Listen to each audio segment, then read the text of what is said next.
आप सभी को सेवा सोनी सादर प्रणाम। आज का जो ब्लॉग बन रहा है उसका विषय है श्रद्धा और आस्था का प्रतीक, जिस पे अपने विचार पिताश्री द्वारा आपके सामने प्रस्तुत किए जा रहे हैं। आपसे यही उम्मीद है कि हमारे प्रोत्साहन के लिए आप हमारे चैनल को लाइक, सब्सक्राइब और कमेंट शेयर ज़रूर करें, जिससे हमें अच्छे ब्लॉग बनाने की प्रेरणा मिलते रहे। और सुनते हैं पिताजी के मुखाग्र बिंदु से इसी विषय पर। धन्यवाद। हम मनुष्यों ने मूर्ति नाम किस आकार प्रकार को, कैसी सूरत मूरत को, बोलने वाली या कुछ न बोलने वाली, संबोधित करते हैं हम। ये मूर्ति है। किसी महात्मा की मूर्ति, किसी सम्राट की मूर्ति, हमारे गांधी जी की मूर्ति, सरदार वल्लभ भाई पटेल जी की मूर्ति, सुभाष चंद्र बोस जी की मूर्ति, इस तरह से तमाम स्वतंत्रता संग्राम सेनानियों की, अपने देश हित में कुर्बानी देने वालों की मूर्तियां। इससे पहले सारनाथ अशोक के द्वारा खड़ा किया गया स्तंभ, उस पर शेरों की मूर्ति उस आकार के लिए हमने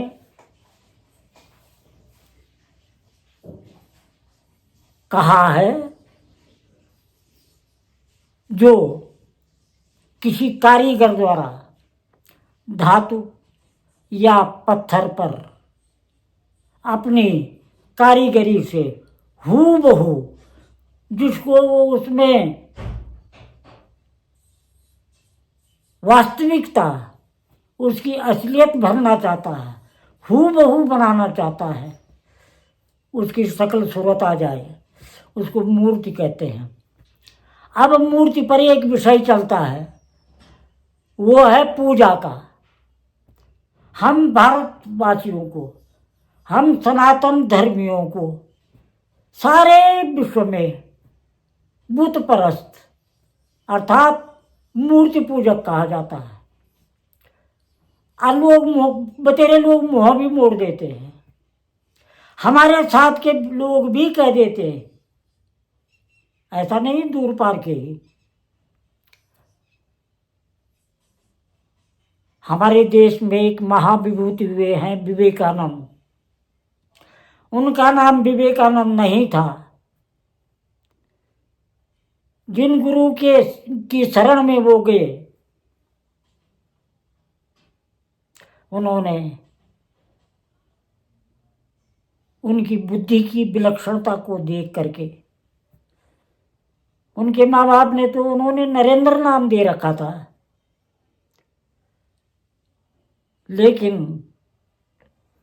गुरु ने उनका परीक्षण किया, उनकी बुद्धि को देखा, उनके हाल चाल व्यवहार और विवेकशीलता को परखा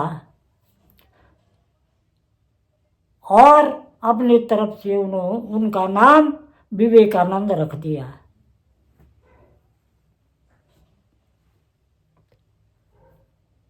रामकृष्ण परमहंस वे महापुरुष थे जो विवेकानंद जी को ये नाम देने वाले थे। विवेकानंद जी संन्यास लेने वहां गए थे, लेकिन रामकृष्ण परमहंस जी ने कहा, अगर तुमने संन्यास लेना है तो तेरे देश भारत की भलाई कौन करेगा? इसका उत्थान करने में योगदान कौन देगा? तुम ऐसी बुद्धि रखते हो, इसलिए मेरी तरफ से विवेकानंद हो। सब लोगों को मालूम है, भारत कई वर्षों तक विदेशियों के, विधर्मियों के अधीन रहा है, गुलाम बना रहा है। हमारा अतीत क्या था उसके लिए एक ही शब्द काफी है। हमारे वेदों में क्या है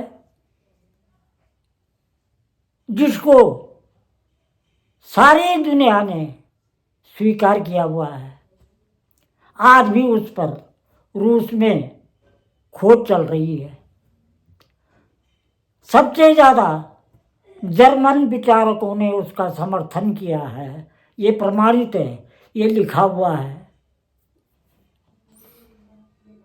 एक बार विवेकानंद जी को अपने धर्म संस्कृति के प्रचार में हमारी धर्म संस्कृति क्या थी, कितनी समुन्नत थी, उसका चरमोत्कर्ष किस पराकाष्ठा तक पहुंच चुका था, इस ध्येय से विदेश भ्रमण पर निकल गए।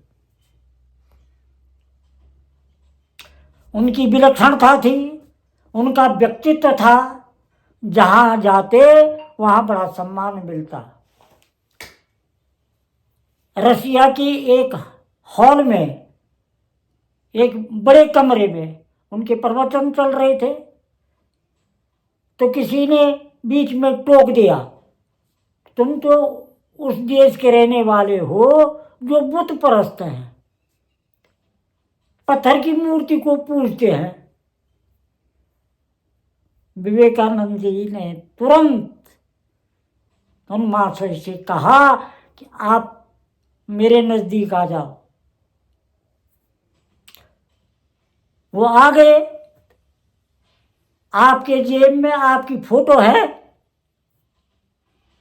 या नहीं है? तो जिस महाशय के जेब में अपनी फोटो है, बाई चांस माने समय के अनुसार साथ चली आई है, मेरे सामने हो जाओ। उसने कहा, वो जो आ गए थे महाशय वहां पर, उन्होंने कहा मेरे ही पास है। उन्होंने कहा निकालो। विवेकानंद जी कह रहे निकालो। उन्होंने निकाल दी। कह नीचे रखो। तो पहले तो वो नीचे रखो कहने पर ही हिचक गया। उन्होंने कहा क्यों, नीचे क्यों नहीं रख रहे, रख दो नीचे। वो बेचारा रख गया। विवेकानंद जी बड़े धैर्य से कह बैठे, उस फोटो के ऊपर अपना पैर रख दो। पैरों पे जूते भी थे। इतना क्या बोलना था कि वो आग बबूला हो गया। विवेकानंद जी कह रहे हैं, आप इतने तैस में क्यों आ गए, क्या हो गया?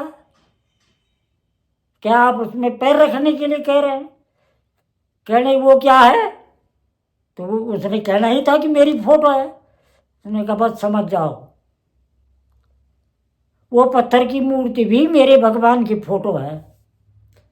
वो तो कागज है, जमीन में डाल दिया, उसमें मैंने पैर रखने के लिए कह दिया, तुम कैसे हो गए वो?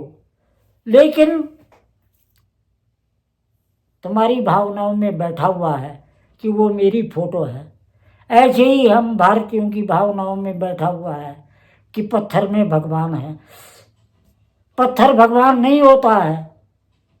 जो मैं पूजा करता हूँ स्वयं, ये मैं भी जानता हूँ, लेकिन मैंने भगवान माना हुआ है, मेरा मन मान रहा है। सभी मूर्तियों को भगवान नहीं कहते हैं। हमारे भारतीय धर्म में कई प्रकार के देवता हैं, जिनकी वेशभूषाएं भी अलग अलग हैं। जिसके पास त्रिशूल होगा उसको भगवान शंकर के, गले में सांप होंगे, जटाजूट होगा, उसको भगवान शंकर कह लेते हैं। तो कारीगर के हाथों से अगर वैसे ही उतारा हुआ है तो मैं उसको भगवान शंकर ही देखता हूँ।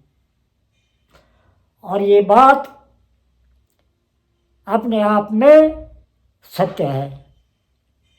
धन्यवाद।